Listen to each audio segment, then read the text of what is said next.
மனுஷன் நம்ம பழச வச்சும் இப்ப இருக்கிற சூழ்நிலை வச்சு நமக்கு ஒரு கதையை எழுதுவான். ஆனா ஏன் கர்த்தர் நீ என்னடா கதை எழுதுறது, எதிர்காலத்தை வச்சு அவர் நம்முடைய கதையை எழுதி முடிச்சிட்டார். அந்த கதையை வச்சுதான் பாப்பார்.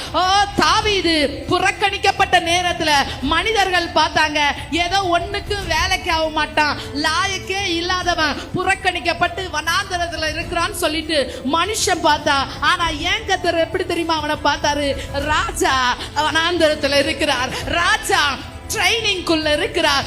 தேவனுடைய பிள்ளையே, சில நேரம் ராஜரிக அபிஷேகம் இருக்கும் போது தனிமைப்படுத்தப்படுவோம், ராஜரிக அபிஷேகம் இருக்கும் போது ஒதுக்கப்படுவோம், புறக்கணிக்கப்படுவோம். கர்த்தர் ஒரு மனுஷன் மேல தேவனுடைய திட்டத்தை வச்சிருந்தா, உன் மேல கர்த்தருடைய திட்டம் இருந்தா நீ தனியா தான் நிக்கிற மாதிரி இருக்கும். நீ தனியா இருந்தாலும் அப்பதான் நீ தேவ திட்டம் நிறைவேறும் போது நீ சொல்லுவ, அவன் செய்யல, அவர் செய்தார்.